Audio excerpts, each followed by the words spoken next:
Jésus-Christ. Tunasalimia kanisa Mungu aliye hai mjina la Yesu Kristo. Nous remercions le Seigneur Tunampigia Bwana aksanti. qui nous a accordé encore le souffle de vie Unatupatia pumzi ya afin uzima. que nous puissions encore nous tenir au milieu de vous. Tushimame tena katikati yenu. Que Dieu soit loué pour cela. Mungu apewe sifa juu ya ile.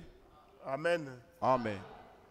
David disait, Daudi alikuwa anasema, vaut mieux un jour dans tes parvis que 1000 ailleurs. ni mzuri siku moja mu baraza yako kushindia mashiku 1000 nje. Le meilleur moment pour nous les chrétiens, Ma wakati la journée, mzuri nje ya shiba Kristo c'est lorsque nous venons dans la présence de Dieu. ni wakati tunakuwa muwepo wa Mungu.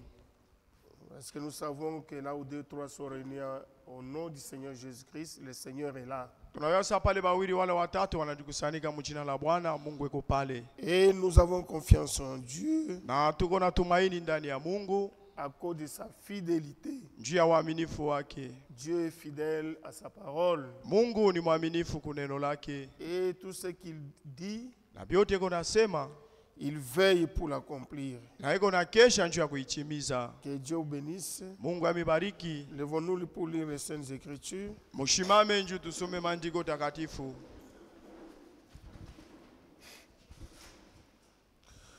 Nous allons lire dans Luc chapitre 15. Tutasoma mu Luka 15.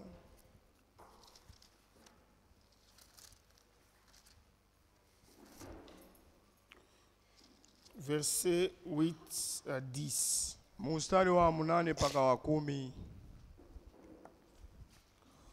Ou quelle femme, si elle a 10 drachmes et qu'elle en perde une, n'allume une lampe et ne balaye la maison et ne cherche avec soin jusqu'à ce qu'il la retrouve.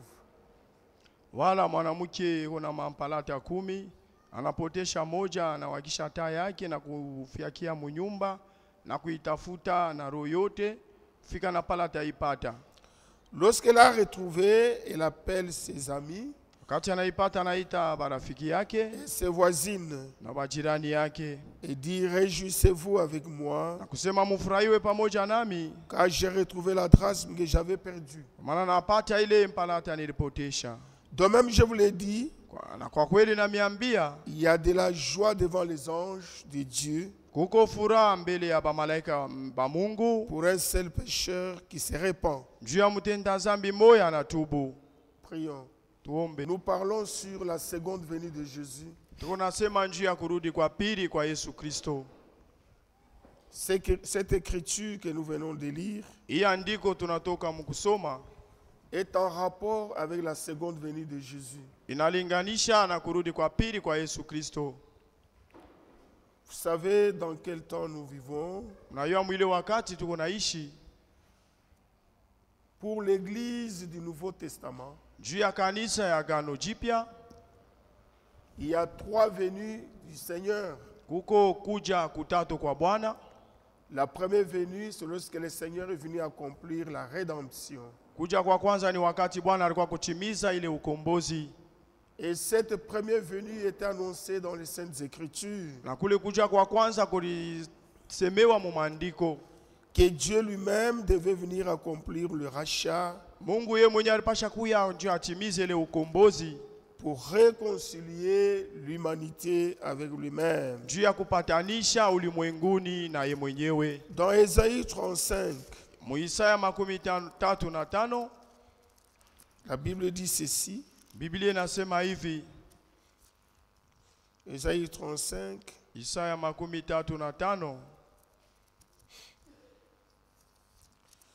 la Bible donne une promesse. Biblia inaleta malako Verset 4. mstari wa 4. Dites à ceux qui ont le cœur troublé, Mwambie kubale benye kwa na moyo wa kufuruka, prenez courage mkwe na hodari et ne craignez point. na mshiongope kamwe. Voici votre Dieu, la vengeance viendra. Tazama Mungu wenu na kulipisha kisasi kutakuja, La rétribution de Dieu. na malipo ya Mungu. Il viendra lui-même et vous sauvera. Na atakuja yeye mwenyewe na atamiokoa. Amen.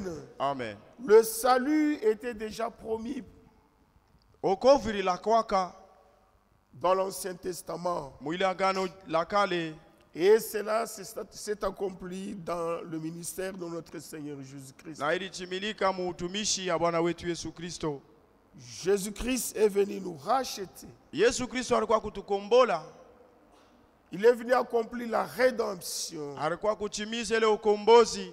Réconcilier l'humanité avec lui-même. Kupatanisha dunia na yeye mwenyewe. C'est pourquoi les Saintes Écritures disent ceci. Ndio kwa maana maandiko takatifu yanasema hivi. Dans 2 Corinthiens chapitre 5. Wakorinto wa pili sura yake ya 5.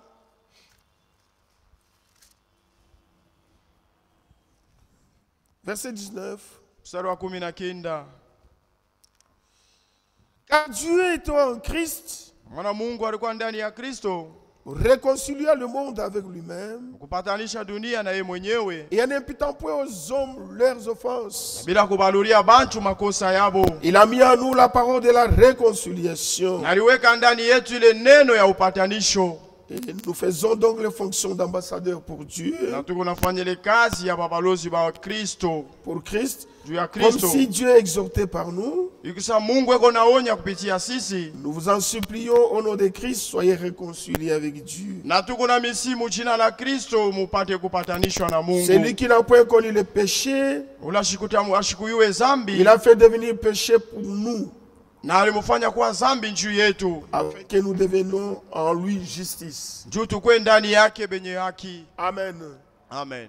Dieu était en Christ pour réconcilier l'humanité avec lui-même. Na Mungu alikuwa ndani ya Kristo njia kupatanisha dunia na yeye mwenyewe. Lors de la première venue du Seigneur, Kuja kwa kwanza kwa Bwana, il est venu accomplir la rédemption, alikuwa kutimiza ile ukombozi, le rachat de l'humanité. kukomboa dunia. Si aujourd'hui, Kama leo les gens ne sont pas sauvés, bantu abane benye kuokolewa, c'est parce qu'ils rejettent la voie pourvue par Dieu. juu banatupa ile njia Bwana aliweka. Parce que le salut s'accomplit toujours en Dieu. Juu okovu kunatimilizika paka ndani ya En Mungu. dehors de Christ, il n'y a pas de salut. Nje ya Kristo hakuna okovu. Amen. Amen.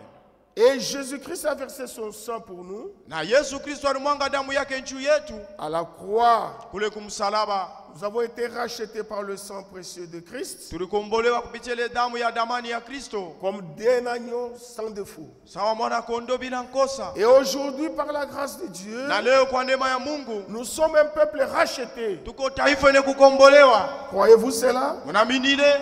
Amen. Amen. Nous sommes un peuple que Jésus a racheté Tuko ile taifa Yesu Kristo alikomboa par son propre sang. kupitia damu yake yeye mwenyewe, Et par là, na kupitia ile nous sommes devenus des fils et des filles de Dieu. tunakuwa wana na binti wa Mungu. C'est ce que Jésus est venu accomplir lors de sa première venue. Ndio ile Yesu Kristo alikuwa kutimiza mkuja kwake kwa kwanza. Pour la seconde venue, Juu ya kuja kwa pili, qui est appelée aussi retour de Christ, ile inaitwa tena kurudi kwa Kristo.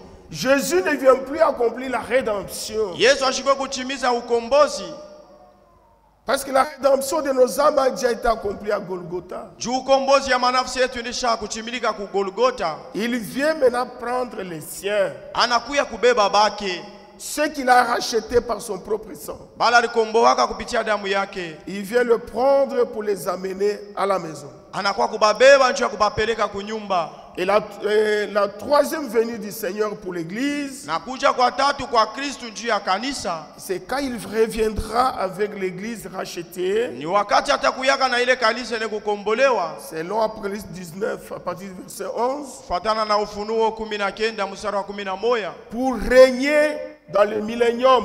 njoo ya kutawala mule utawala wa 1000. Voilà les trois venues du Seigneur à ce qui concerne l'Église du Nouveau Testament. Ile njoo kuja kwa tatu, kuja kutatu inaangalia kanisa agano Et la jipya. seconde venue est appelée le retour du Seigneur. Na kuja kwa pili kunaita kurudi kwa Bwana. C'est le Seigneur lui-même qui a donné la promesse. Ni Bwana yeye mwenyewe alileta malako. Vous connaissez toutes ces choses.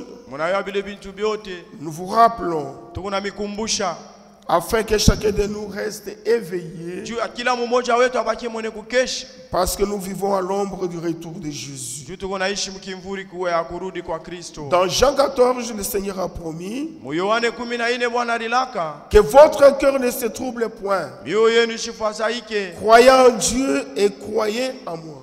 Mwamini ndani ya Mungu na mwamini ndani yangu. Il y a plusieurs demeures dans la maison de mon père. Kwa makao ya mingi munyumba ya baba yangu. Si cela n'était pas, je vous l'aurais dit. Kama ikukuwe vile nipasha kuambia. Je vais vous préparer une place. Naenda kumetayarishia fashi. Et lorsque je m'en serai allé Wakati nitaenda. et que je vous aurai préparé une place, Tayarisha ile fashi. je reviendrai Nitarudia. et je vous prendrai avec moi, Nitaumichukua pamoja afin nami. que là où je suis, vous y soyez aussi. Jia kule nitakuwa na mwe mkuyeko. C'est ça la promesse que nous attendons dans ces temps. Na njo malako tukunachunga mwi wakati. Et cette promesse, Na hii malako tous les croyants baaminifu bote depuis l'âge de la Odyssée kutokea mkizazi kya jusqu'à Laodikia, notre âge, depuis l'âge d'Éphèse plutôt, kuanzia kizazi kya jusqu'à Efeso notre âge de la Odyssée, fika mkizazi ketu kya Laodikia, tous les vrais croyants baaminifu bote ba kweli attendaient avec un grand désir beko nachunga na ile nia munene la seconde venue de Jésus-Christ, kule kurudi kwa pili kwa Yesu Kristo, le retour de Christ. kurudi kwa Kristo. Amen. Amen. Et ça va s'accomplir dans notre temps. Na itatimilika mu wakati yetu. Vous aimez le retour du Seigneur? Napenda kurudi kwa Bwana. Maintenant le problème, Sasa mambo, lorsque vous attendez que Jésus vienne, kati Mungu nachunga kama Bwana kuye, quelle est votre réaction dans votre cœur? sasa kunamna yenu ya kutenda mumoyo kunamna kani? Est-ce que vous êtes triste? Eti mukuba huzuni Ou vous êtes content? wala kuna furaha? Vous-même vous pouvez répondre. Mwe benye mnaweza kujibu. Parce qu'il y a les gens, quand vous leur dites que Jésus vient, nous devons nous préparer. Kama unaambia bantu ya kusema Yesu yuko nakuya, tunapasha Des kujitayarisha. fois, les réactions sont diverses dans leur cœur. Kini namna ya kutenda mumoyo ya kuachana. D'autres diront que le Seigneur attend d'abord que je me marie. Wengine wanasema Bwana chunge ni owe. C'est parce qu'ils pensent que le mariage vaut quelque chose par rapport au retour de Christ. Wanaona kusa ndoa inapita kurudi kwa Kristo. Vous pouvez vous marier aujourd'hui Naweza kuoa leo et demain ton mari meurt. na kesho bwanako anakufa. Vous devenez encore veuve. Unabakia tena mjane. Vous voyez. Mnaona?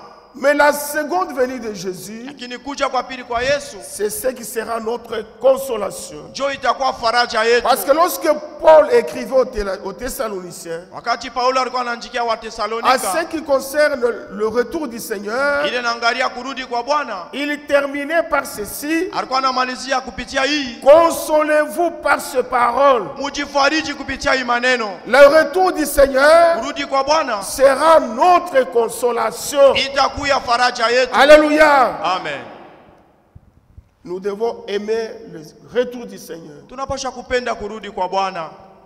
Si tu n'aimes pas le retour du Seigneur, Kama upende kurudi kwa Bwana, il y a quelque chose qui ne marche pas. kuko kintu Vous akiendeke. devez prier Dieu Napasha kuomba Mungu qu'il vous donne de bonnes dispositions dans votre cœur. akupatie mania mzuri mumoyo wako. Amen. Amen. Il y a ceux qui disent peut-être Kuko wengine beko nasema que le Seigneur attend que je termine mes études. Bwana chunge niishe majifunzo yangu. C'est parce que Ni njuu les gens pensent bantu beko na wazia que cette terre va rester comme elle est. hii dunia itabakia paka vile iko. La terre que vous voyez ici, Hii dunia mko naona elle n'est pas éternelle. haiko ya milele. Jésus a dit, Yesu alisema les cieux et la terre passeront, mbingu na dunia vitapita, mais mes paroles ne passeront pas. lakini maneno yangu La terre haitapita. que vous voyez ici, Hii dunia mko naona avec tout ce qu'elle renferme, na vyote benekwa ndani yayo elle va passer. itapita. Quel que soit ce que nous pouvons posséder sur cette terre, Haizuri vyote tunaweza kuwa navyo mu hii dunia. quelles que soient les bénédictions que Dieu peut nous donner matériellement, Haipokuwa ile mabaraka Bwana anaweza kutupa mumwili, nos cœurs ne doivent pas s'attacher à ces choses, mioyo yetu haipashe kuambatana na bile bintu. parce que ce sont des choses passagères. Juu ni bintu vya kupita. Amen. Amen. Aujourd'hui, si vous voulez chercher les anciennes villes Leo kama unapenda kutafuta ile miji ya zamani qui avaient de la gloire ilikuwa na utukufu dans les âges d'antan, mwile wakati ya zamani, il faut creuser. inabidi Vous kuchimbula. devez creuser le sol Mnapasha kuchimbula pour mubulongo retrouver ces villes là-bas. juu ya kupata ile bitu. Mais ces villes, à leur temps, ils avaient leur gloire. Bilikuwa na mautukufu yayo. Mais aujourd'hui, elles sont où? Sasa leo biko wapi? Elles ont déjà disparu. Nisha kupotea. Vous devez creuser pour vous dire, Mnapasha kuchimbula na voilà, la kusema ville de Babylone était ici. injo muji ya Babiloni ilikuwa hapa. La ville d'Athènes était Hii ici. muji ya Ateni ilikuwa hapa. Mais à leur temps, c'était des villes glorieuses. Ile wakati yao ilikuwa mamiji ya utukufu. Mais comme ce ne sont pas des villes éternelles, Sasa vile iko mamiji ya milele. la seule ville éternelle, Muji moya ya milele. c'est celle qu'Abraham cherchait. Ile Ibrahim alikuwa anatafuta. Amen. Amen. La Bible dit, Biblia inasema Abraham cherchait une ville Ibrahim alikuwa anatafuta muji qui a les solides fondements. iko na misingi ya nguvu. Ça veut dire Ni quoi? kusema nini? Les villes que nous voyons ici Ima miji tu kunaona n'ont pas de solides fondements. haina na misingi ya nguvu. Elles seront, la Bible dit, elles seront ébranlées un jour. Biblia inasema itatingizika siku moja. C'est pourquoi, frères et sœurs, Kwa maana ndugu na dada, notre cœur doit désirer la seconde venue de Jésus. moyo wetu unapasha kudamania kurudi kwa Kristo. Vous voyez, Naona c'est ce que nous devons chercher. jo ile tunapasha kutafuta. Hébreux chapitre 11, Ebrania 11 verset 8. mstari wa 8. C'est par la foi Kupitia imani qu'Abraham, lors de sa vocation, Ibrahimu wakati ya mwito yake obéit, kati est parti pour un lieu qui devait recevoir un héritage. kwenda mwile fasha alipasha kupata urithi. Croyez-vous aussi que nous sommes aussi appelés? Mnaamini kusema na shi tunaitwa? Nous avons été appelés de sortir dans des dénominations, Tuliitwa kutoka mu madhehebu, sortir de nos traditions, kutoka mu mabisela yetu, sortir du monde kutoka mu dunia, pour venir nous préparer juu ya kuya tujitayarishe pour la seconde venue de Jésus. juu ya kuja kwa pili Et kwa tous Kristo. les véritables enfants de Dieu, Abatoto bakweli bote ba ils Mungu marchent dans les traces d'Abraham. beko natembea mu mapito ya La Ibrahimu. Bible dit, lors de sa vocation, Biblia inasema wakati ya mwito yake Abraham a obéi Ibrahimu alitii, et il a commencé le voyage. akaanza safari Et il allait à un endroit où il ne savait pas. na alikuwa anaenda fashi la Et nous shiwe aussi, na shie pia. en tant qu'enfants d'Abraham par la foi, Sasa batoto wa Ibrahimu au kupitia travers imani de Christ, kupitia Kristo nous avons aussi obéi. tulitii na shi, On a entendu l'appel, tunashikia nous mwito, sommes sortis. tunatoka. C'est pourquoi nous sommes là. Ndio kwa maana tuko hapa Parce que nous avons obéi à l'appel de Dieu. juu tulitii kuile mwito ya Mungu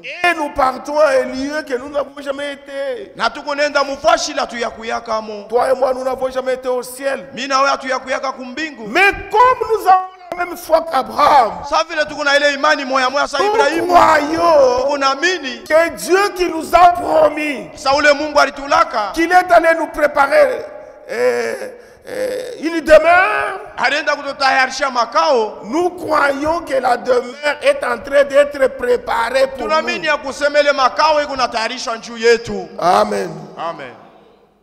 C'est par la foi Ni kwa imani qu'il veut s'établir dans la terre promise, alipenda kuikala mwile inchi ya malako comme dans une terre étrangère, sa mwile ile bulongo ya ugeni habitant sous des tentes. kala mu mahema Ainsi qu'Isaac et Jacob, hivi. Isaka na Yakobo les co-héritiers de la même promesse. bale batarichi malako moya moya, Car il attendait la cité qui a des solides fondements, kwa maana alikuwa anaongoja ile mji ilikuwa na msingi ya nguvu, celle dont Dieu est architecte et le constructeur. ile Mungu ndio mwenye kuleta mapo na mjengaji. Abraham, Ibrahimu malgré que Dieu l'avait béni matériellement, hata vile Mungu alimbariki mkimwili, vous savez qu'Abraham il était très riche, unaweza kusema Ibrahimu alikuwa mtajiri sana, très riche. alikuwa mtajiri sana, Il avait beaucoup de travailleurs. alikuwa na batenda kazi ba mingi, Il est allé s'établir dans le pays des promesses. enda kuikala muinchi ya malako. Mais la Bible dit, Biblia inasema quand il est arrivé là-bas, wakati alifika pale, Dieu lui avait montré la nouvelle Jérusalem. Mungu alimwambia ile Yerusalema mpya, Et Abraham était en train d'errer. na Ibrahimu alikuwa anazunguluka kwa Il waya. savait qu'il était pèlerin Aliyo kusema kwa msafiri et passager sur la terre. akupita mudunia, Il cherchait cette ville. alikuwa anatafuta ile mji, Il n'a même pas construit de ville à cause de cela. ashikujenge hata mamiji juu ya ile. Amen. Amen. C'est pourquoi nous aussi, Ndio kwa maana nashipia marchant sur les traces d'Abraham, notre père, tutembe mu mapito ya Ibrahimu baba yetu, ça veut dire par la foi. kupitia ni kusia kupitia Nous imani. ne devons pas trop nous attacher aux choses matérielles, Hatuwezi kuambatana zaidi na bintu vya kimwili, car ces choses sont passagères. kwa maana vile bintu viko vya kupita. Alléluia. Amen. Nous attendons une ville qui a des solides fondements Tuko na chungele muje ni kwa na msingi ya nguvu, que le Seigneur lui-même est allé nous préparer. ile Bwana yeye alienda kututayarishia. Amen. Amen. C'est ce que nous attendons. Ndio yenyewe tunaongojea. C'est ça même le but de notre appel dans cet âge de la Odyssée. Jo kifukuzio ya mwito yetu mwi kizazi cha Laodikia. Maintenant écoutez mes frères. Sasa mshikie bandugu yangu. Le monde dans son état actuel, Hii dunia mwi hali yayo ya leo, dans le désordre, mwile mfuruko, dans le tohu bohu comme appelle le frère Branham, tohu bohu sauvage, dunia dans un désordre, fujo, dans son état actuel, mwi hali yayo ya leo est complètement hors du contrôle actuellement. iko nje ya kuangalia kwa leo. Le monde que vous voyez ici, Hii dunia munaona hii, il n'y a aucun savant, hakuna hata sawa kujua sana, aucun président, kuna hata presidenti moja aucun roi wala mfalme qui contrôle actuellement ce qui se passe sur la terre. yule kona angalia bile biko napitikana mu hii dunia Aujourd'hui, leo. l'homme a perdu le contrôle de la terre. Mtu anapotesha kuangalia dunia kwa kuangalia dunia. C'est pourquoi la terre que vous voyez, Ndio kwa maana hii dunia mkunaona elle doit disparaître. inapasha kupotea. Il n'y a aucune organisation. Kuna hata matengenezo moja. Regardez même le climat. Mwangalia hata maklima. Dans le temps, on pouvait dire, ok, maintenant, la pluie va tomber en tel mois Zamani tulikuwa nasema mvule itapika mumwenshi fulani et va se terminer dans tel autre mois. na itaisha mumwenshi fulani. Aujourd'hui, Lakini leo il n'y a personne qui contrôle tout ça. hakuna mtu yuko naangalia ile yote. À cause du péché, Juu ya zambi l'homme a détruit la terre. mtu anaharibu dunia. Amen. Amen. La terre d'aujourd'hui Hii dunia ya leo est appelée à disparaître. inaitwa kwa kupotea. La terre est déchirée. Dunia ilisha kupasuka. Il n'y a plus d'espoir sur cette terre. Hakuna tena tumaini pa hii dunia. Le Saint-Esprit, au travers d'Ésaïe, Roho Mtakatifu kupitia Isaya avait déjà vu cela. alikuwa kanesha kuona ile. Vous voyez, Unaona dans Ésaïe chapitre 24, Isaya 24 verset 19, mstari wa 19, la terre est déchirée, dunia inesha kupasuka, la terre se brise, dunia iko navunjika, la terre chancelle. dunia iko na lempa. La terre chancelle comme un homme ivre. Na dunia iko na lempa sa muntu mwenye kulewa. Elle vacille comme une cabane. Iko na tenka saka nyumba. Et son péché pèse sur elle. Na zambi yake iko na bushito yulu yake. Elle tombe et ne se relève plus. Na iko na anguka na italamukaka kamwe. Amen. Amen. La terre que quand on parle de la terre, Wakati banasema juu ya dunia, on parle de ce monde. iko nasema juu ya hii dunia. La terre est déchirée. Dunia inesha kupasuka, Elle est brisée. inesha kuvunjika. La terre chancelle. Dunia iko na lempa. La Bible dit celle comme un homme ivre. Iko na lempa sa muntu mwenye kulewa. Lorsqu'un homme est ivre, Samuel unaona mtu il mwenye ne sait kulewa même pas maîtriser sa démarche. ana namna ya kutuliza mwenendo yake. Il chancelle. Iko na lempa. Il pense qu'il est en bon état. Anaone kwa sababu hali mzuri. Et des fois, quand tu lui dis tu es ivre, Wakati unamwambia unesha kulewa, il dit non, moi je sema ne suis pas hapana, ivre. ishi na mulevi, Je suis bien. niko mzuri. Mais à un moment, il peut faire des choses extraordinaires. Wakati mwana anaweza kufanya bintu vya nguvu, Il peut même uriner dans ses habits anaweza hata kulikoyola mu manguo devant ses enfants. mbele ya watoto yake. Lui, il pense qu'il est dans un bon sens. Yanaona seko mwali mzuri. C'est ce que le monde actuellement, Jo ile dunia iko ya leo. l'état de dégradation morale de la terre, Kusema dunia inashuka sana. montre que c'est la fin. inaonyesha kusema ni mwisho. Amen. Amen. Les temps de dégradation morale, Ni kusema dunia inaisha kushuka chana mu maisha mubaya. le péché sur la terre, Zambi pa dunia montre seulement que c'est la fin. ikunaonyesha kusema ni mwisho. Écoutez, frères et sœurs, Mushike bandugu na badada. Dieu c'est un Dieu juste. Mungu ni Mungu mwenye haki. Au temps de Noé, Wakati ya Noa il a détruit la terre par le déluge. aliharibu hii dunia kupitia ile mvula munene. Au temps de Sodome et Gomorrhe, Wakati ya Sodoma na Gomora, à cause du péché qui se faisait à Sodome et Gomorrhe, ajili ya ile zambi ilikuwa inafanyika mu Sodoma na Gomora, Dieu a brûlé Sodome et Gomorrhe. Mungu alichoma Sodoma na Gomora. Et vous croyez que Dieu laissera cette terre?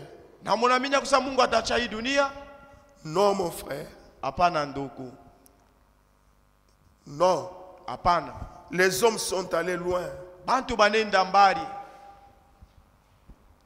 dans leur folie.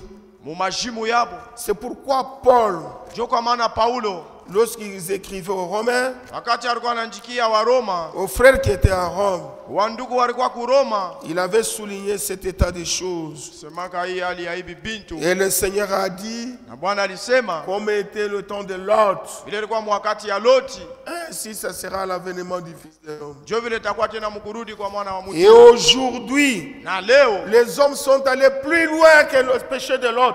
bantu banenda mbali kushindia ile zambi ya Loti. Au temps de Lot, il y avait l'homosexualité. Wakati ya Loti banaume na banaume banaanza kuoana. Aujourd'hui, il y a même les transgenres.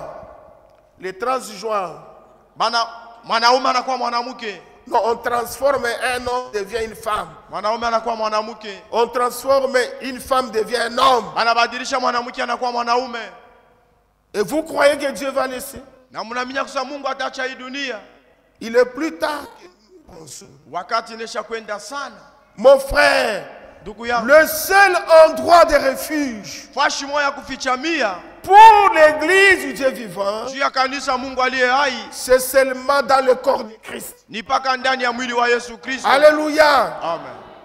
C'est pourquoi Paul, lorsqu'il écrivait Jo kwa maana wakati Paulo alikuwa aux anaandikia frères qui étaient à Rome, bandugu walikuwa ku Roma, ça nous concerne aussi. na shina tuangalia ile mambo. Romains chapitre 1, verset 18.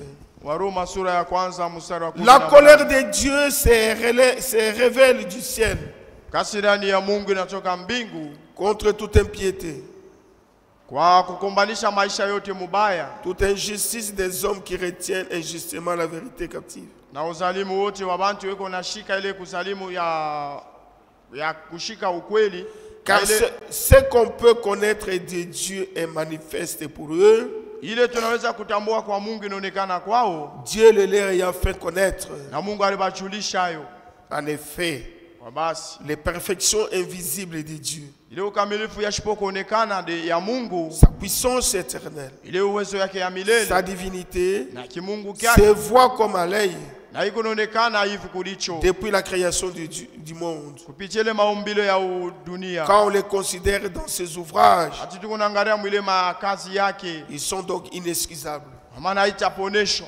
Si vous voulez connaître Dieu, Kwa unapenda kutambua Mungu, regardez la nature, angalia maumbile, regardez la création, angalia maumbile, vous verrez la perfection de Dieu. mtaona ile ukamilifu ya Mungu, Vous verrez la puissance de Dieu. mtaona ile uwezo ya Même Mungu. nous les hommes ici, Hata shibantu on ne sait même pas comment on vit. atuye vile tunaishi, Même quand nous dormons, qu'est-ce qui se passe? wakati tunalala nini kunapita, Ça montre la puissance de Dieu. ile kunaonesha uwezo wa Mungu. Mais la Bible dit, Lakini Biblia inasema l'insensé dit que Dieu n'existe pas. bantu beko nasema Mungu ashinako, bapumbavu beko nasema Mungu anako, C'est un insensé. ule ni mpumbavu. Si vous voulez lire Dieu, Kama unapenda kusoma Mungu, vous avez le témoignage de la création. Mungu na ile ushuda ya maumbile. Quand vous regardez la création, Wakati unaangalia maumbile, vous observez, unayangarishisha, vous verrez la grandeur de Dieu mtaona ile ukubwa wa Mungu et la puissance de Dieu. na ile uwezo wa Mungu. C'est pourquoi la Bible dit, Ndio kwa maana Biblia ces inasema gens, bale bantu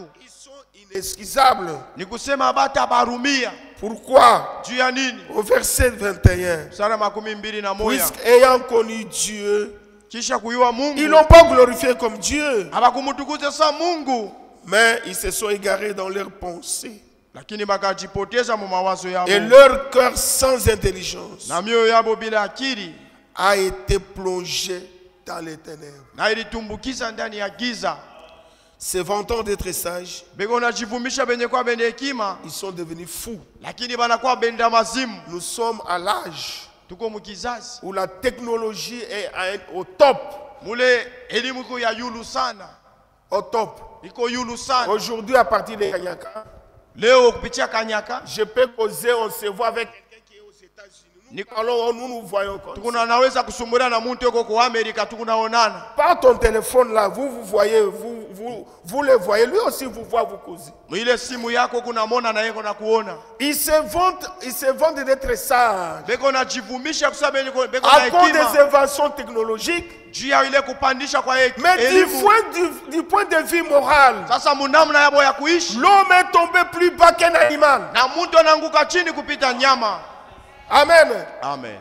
Du point de vue moral, Namna ya kuishi il ne pèse rien devant Dieu. ana na bushito mbele ya Mungu. Vous les prenez tous, Muna babeba vous les bote mettez sur la balance de Dieu na baweka pa kipimo kya et ils Mungu. sont légers Ni kusema beko bupepelo à cause du péché. juu ya zambi. Le péché, Zambi c'est une mauvaise affaire. ni mambo mubaya.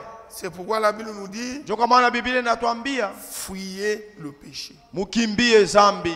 Le péché, nous devons le fuir. Zambi tunapasha Mais là, kuikimbia. écoutez ce que la Bible dit. Sasa mshike kile Biblia inasema, Ils ont changé la gloire de Dieu incorruptible en image représentant l'homme corruptible bali tafutele utukufu ya Mungu, bali badilishe ile utukufu ya Mungu yashipo kuharibika mu mapicha ya kuonekana kwa watu benye des oiseaux, des quadrupèdes et des reptiles. bandeke ba mamikulu ine na bakutambala. C'est pourquoi Dieu les a livrés à l'impureté. Ndio kwa maana Mungu aliwatoa kwa maisha mbaya, C'est le convoitise de leur cœur, fuatana na tamaa ya mioyo yao, en sorte qu'ils déshonorent eux-mêmes leur propre corps. juu bapate kuharibisha mili ya bobo benyewe. Amen. Amen. Parce qu'ils ne se sont pas souciés de connaître Dieu. Juu bakuhangaike kuyua Mungu. Quoique Dieu leur montre sa puissance et sa divinité au Hata travers vile des Mungu créations, alikuonesha mbele uwezo yake na kimungu kyake mbele ya maumbile, Dieu les a livrés à l'impureté. Mungu alibatoa kwa maisha mubaya, À l'impureté. kwa maisha ya muchafu, Et qui ont changé la vérité de Dieu en mensonge. na bana badilisha ile ukweli ya Mungu katika bongo, Qui ont adoré, servi la créature au lieu du Créateur, na beko na budu maumbile kushindia Mungu. qui est béni éternellement. Amen. Ile ni kubarikiwa milele. C'est Amina. pourquoi Jo kwa maana Dieu les a livrés à des passions infâmes. Mungu alibatoa kumatama ile ya mubaya, Car leurs femmes ont changé l'usage naturel à celui qui est contre nature. kwa maana wake wao wanabadilisha ile namna ya asili ya kupatana kupatia Les dunia. femmes se marient entre elles. Banamuke beko na oana bo benyewe, C'est l'usage contre ile ni nature. kupinganisha asili. Amen. Amen. Parce que la nature nous enseigne. Juu asili kunatufundisha. Quand vous regardez la nature, Wakati mnaangalia elle nous maumbile enseigne. Vous ikunatufundisha. ne trouverez jamais dans le règne animal Hamutaona mutaole wa wanyama. une lionne se marier avec une lionne. Simba mwanamke anaoana na simba mwanamke. Un lion avec un lion. Simba mwanaume na simba mwanaume. Tu ne verras pas un accouplement comme ça. Hautaona namna ya kupatana na Un mwili lion qui hali. s'accouple avec un lion.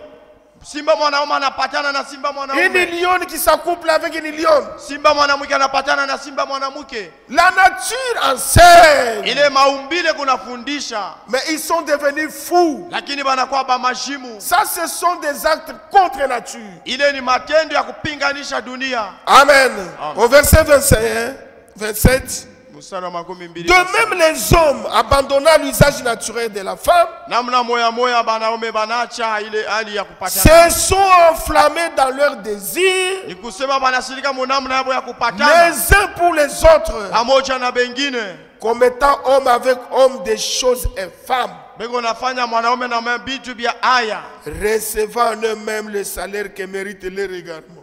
Na bo benye beko napokele mshahara inastahili kupotea kwabo. Amen. Amen. Aujourd'hui, Leo l'homosexualité, kuoana mwanaume na les mwanamke lesbiennes, ba kuoa watoto les transgenres, les transgenres. kubadilisha bantu. Même les grands de ce monde approuvent ça. Hata bantu ba hii dunia benye kwa bakubwa banakubali. Ils défendent même ça. Beko na shimamia ile mambo.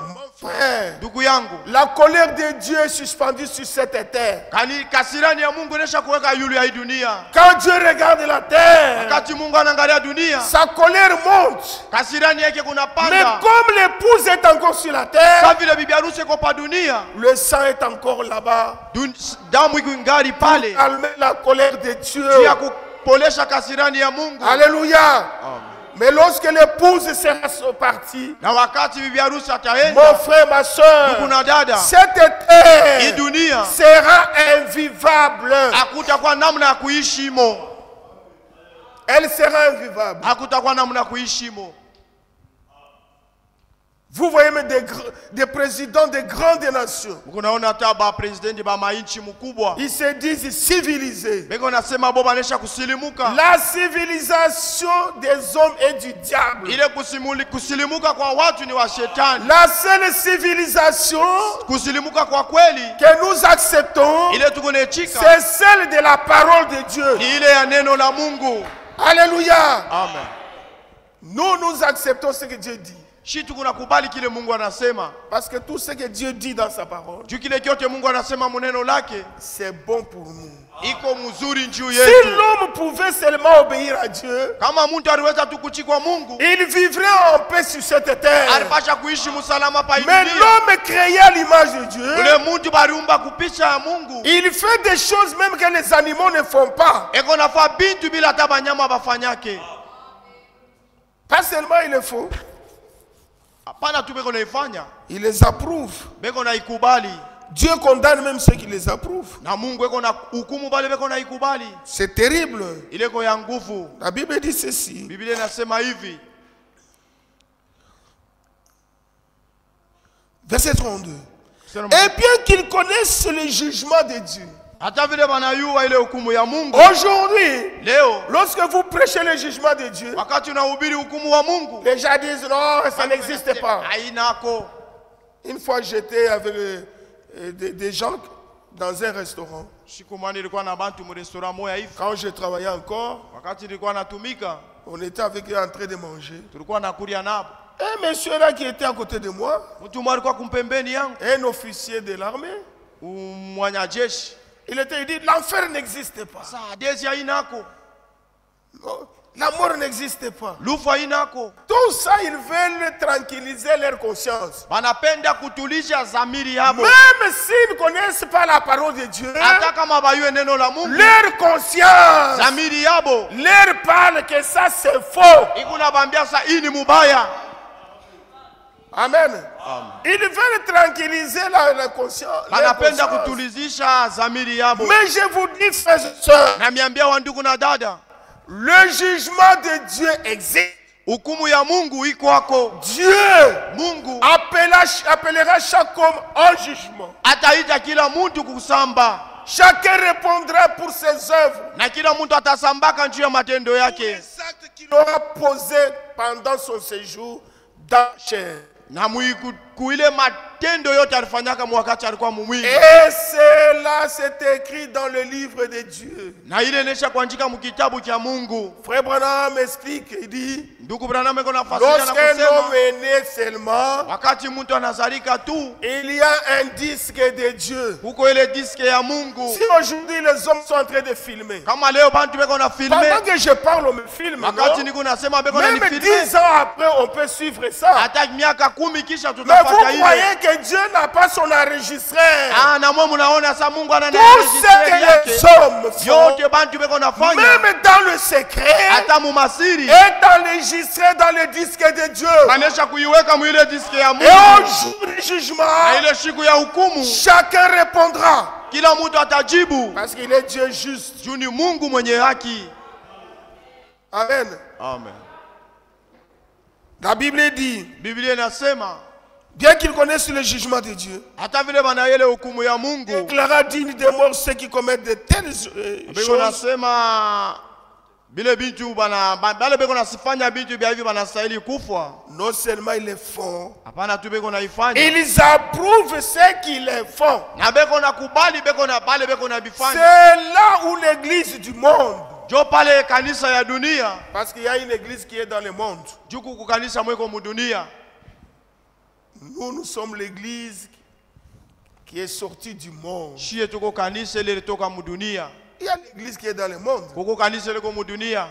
Quand vous allez là-bas, Wakati unaenda mule ils chantent comme le monde. beko naimba sa dunia. Ils dansent comme le monde. Beko nacheza sa dunia. Leurs femmes s'habillent comme dans le monde. Babibi yabo beko navala sa mu Les dunia. jeunes gens se coiffent comme dans le monde. Na babiana beko na bakata manywele sa mu dunia. C'est le monde. Ils sont allés prendre le monde, ils ont amené dans l'église. Banenda kubeba dunia banaiweka mu kanisa. Nous n'avons pas besoin des modèles du monde au milieu de nous. Shia tuna lazima na bantu ba mu dunia katikati yetu. Nous avons seulement besoin du modèle de la Bible. Shia tuko lazima na ile mifano ya mu Si Biblia. vous voulez vous habiller, Kama unapenda kuvala, vous voulez vous comporter, unapenda kujitwala, lisez la parole de Dieu. soma neno la Mungu. Et nous donne ce que nous devons faire dans toutes choses. Na hivyo natupatia vile tunapasha kufanya mu mambo yote. Amen. C'est pourquoi nous, en tant que chrétiens, Sa shie saba Kristo, dans tout ce que nous faisons, yote tuko nafanya en parole, mukusema en acte, na matendo, en toutes choses, mu bintu byote, même dans nos mariages. hata mu mandoa yetu. Il n'y a pas un temps que si c'est le mariage, on fait un peu de péché. Sakuna wakati mwa mundo anafanya zambi, C'est devenu terrible. Hein? inakuwa ya hatari. Parce que c'est le mariage, Juni ndoa, tu vas chercher une coiffure qui ressemble au monde. unapenda bakufanye nywele saa inafanana na bamu dunia. Vous allez chercher une robe Nenda kutafuta nkanjo, qu'on a même honte de porter dans la maison. na iko naleta aya kuivala hata mu Comment nyumba. une chrétienne Namna gani Mkristo peut porter une mwanamke robe avec la poitrine dehors, anaweza kuvala nkanjo kilali hii la wazi, robe de mariage, ile nkanjo ya ndoa, et elle ne réagit pas. na hakuna namna asifanye kitu. Elle ne peut pas dire ça, non. Hawezi kusema hii hapana, Mais vous êtes déjà mort. unesha kufa. Et toi, frère, Na wewe ndugu, on habite ta femme comme ça. beko nafika bibi yako vile, Avant d'aller d'abord, tu dis, venez un peu voir, je vais vous contrôler la robe. mbele ya kwenda na samu kwenye angalie ile nkanjo. C'est ça, non? Njo vile. Contrôler quoi? Kuangalia nini? Si notre habillement est conforme à la parole de Dieu. Kama kuvala kwetu kunaambatana na neno la Mungu. Aujourd'hui, Leo le monde est en train de nous suivre. dunia kunatufata. Mais nous avons fui le monde. Shie lakini tulikimbia dunia. Que Dieu vous bénisse. Mungu amebariki. Et pourquoi nous ne devons pas ressembler au monde? Njo kwa maana tuwezi kufanana na dunia. C'est pourquoi, frères et sœurs, Njo kwa maana ndugu na dada, vu cet état de dégradation de l'humanité, kuona namna hali ya hii mubaya ya hii dunia pour nous, juu yetu, l'église épouse, kanisa bibi harusi, notre seul espoir, tumaini yetu moya c'est le retour du Seigneur. ni kurudi kwa Bwana. Il n'y a pas d'autres espoirs. Hakuna tena matumaini ingine En dehors du retour de Jésus, nje ya kurudi kwa Yesu. mon frère, Ndugu yangu, si tu rejettes ce message kama unatupa hii ujumbe, unakatala et hii que tu ne ujumbe participes pas à l'action de Dieu na ushiriki kuile tendo ya Mungu qu'il va accomplir dans cet âge, ili atatimiza mwiki parce que zazi, Dieu va achever son œuvre dans la puissance, wakati Mungu atamaliza kazi yake muuwezo, la colère de Dieu t'atteindra. na kasirani ya Mungu itakukamata. C'est pourquoi Jésus nous avait avertis Njo kwa maana Yesu alitukalamushaka dans Luc 17. mu Luka 17, Luc 17, Luka 17 verset 32. mstari wa 32. Lisons d'abord le verset 28 et 26. Some mstari wa 26. Ce qui arriva du temps de Noé arrivera de même au jour du Fils de l'homme. Ile ilifika wakati ya Noa, itafika tena mu siku ya kurudi kwa mwana wa mtu. 27. Les hommes mangeaient, buvaient, Bantu balikuwa nakulia na kunwa, se mariaient, marièrent leurs enfants. wao wanakuwesha watoto yabo. Jusqu'au jour Noé entrant dans l'arche, Fika na mwile siku Noa aliingia le déluge msafina, vint et les fit tous périr. na ile garika kakuya na kaubaua Ce qui arriva du temps de l'autre arrivera pareillement. Na ile ilifika wakati ya Loti itafika vile vile. Les hommes mangeaient et buvaient. Bantu balikuwa nakulia na kuna. Achetaient. Ils achetaient. Balikuwa nauza. Vendaient, plantaient, bâtissaient. Kujisha, kuotesha na kujenga. Mais le jour où l'autre fils sortit de Sodome, Na mwile shiku Loti akatoka Musodoma. il n'y plus de feu, de souffle tomba du ciel et le fit périr. Vula moya moto ikaanguka na ikatoka mbingu. Ils en seront ainsi de même le jour où le Fils de l'homme paraîtra. Itakuya paka vile vile mwile shiku mwana wa mtu ataonekana. Verset 32. Souvenez-vous de la femme de Lot. Pate kukumbuka ule mke wa Loti. Cette écriture Iandiko n'est pas adressée aux gens du monde. Ayambiwe kubantu ba mudunia. Cette écriture Iandiko est adressée à l'église qui est sortie du monde. Inasemewa kukanisa ilitoka mudunia. La femme de Lot est bien sortie de Sodome. Mke wa Loti alitoka muzuri Musodoma. Elle était en route vers le lieu de sécurité. Alikuwa munjia kwenda kuile fashi ya kufuchama. Parce que Lot avait demandé une grâce. Juu Loti alilombaka neema. Il dit, je ne sais pas arriver dans les montagnes là-bas. Siwezi kufika mwile mulima. Je suis vieux. Mineshakuwa muzee. Je ne sais pas courir jusqu'à arriver là-bas. Shitakimbia kufika kule. C'est pas arrivé. Shitafika. Les anges lui ont dit, nous te faisons une deuxième grâce. Na ba malaika banasa tunakufanyia neema ya pili. Vous pouvez lire ça dans Genèse 19. Mnaweza kusoma Mwanzo 19. Je vais aller jusqu'à soir. Il dit, je vais aller jusqu'à soir. Mitaenda kufikia paka kusoa. Les anges ont dit, ok, on va attendre que tu arrives à soir. Na ba malaika banasa tutachunga ufike kule kusoa. C'est comme notre temps. Ikusa wakati yetu. Le temps que nous vivons, Dieu attend chacun de nous Mungu anachunga kila pour mmoja qu'il wetu. entre dans le lieu de sécurité. Aingie mwile fashi ya Et le ukingo. lieu de sécurité, Fashi ya ukingo c'est en Christ. ni ndani ya Kristo. Amen. Amen. Ils ont commencé là, ils sont sortis de Sodome. Akatoka Musodoma. Ils ont commencé à courir. Akaanza kukimbia. On ne les a pas dit marcher. Abakubambie mutembee. L'ordre était sévère. Je m'excuse, je vais lire ça. Mina tasoma hii. Genèse 19. Mwanzo 19. Et on va terminer par là pour aujourd'hui. Tamanizia pale njuu ya leo. Verset 17. Après les avoir fait sortir, kisha kubatosha, comme Dieu nous a fait sortir. Nous ne sommes pas sortis de nous-mêmes, hein, du monde. Hein. Dieu est allé nous chercher. Dieu nous a arrachés du monde. Alors il leur a donné un commandement. Sauve-toi pour ta vie. Mon frère, sauve-toi pour... C'est individuel. Ma soeur, sauve-toi pour ta vie. Ne regarde pas derrière toi. Église, ne regarde pas au monde. Là où nous sommes sortis, en avant. Nos yeux fixés sur Jésus, celui qui suscite la foi et qui l'amène à la perfection. C'était le commandement. Parce que Jésus a dit, comme était au temps de l'autre. Comme était au temps de l'autre. Dieu et les anges ont dit à l'autre, sauve-toi pour ta vie. Amen. Amen. Ne regarde pas en arrière. Ne t'arrête pas dans toute la plaine. Ne regardons plus au monde. Nous avons déjà laissé le monde en avant. Alléluia. Amen. C'était sévère. Il Il fallait obéir. C'était C'était un commandement. Sauve-toi pour vers la montagne. De peur que tu périsses. Vous voyez. Maintenant, rentrons dans Luc 17. Turudie sasa Luka 17. Maintenant, quand ils étaient en train de partir, Sasa wakati walikuwa naenda, Jésus dit, souvenez-vous de la femme de Lot. Yesu anasema mkumbuke mke wa Loti. Quand les anges parlaient, Wakati ba malaika walikuwa la nasema, femme de Lot entendait.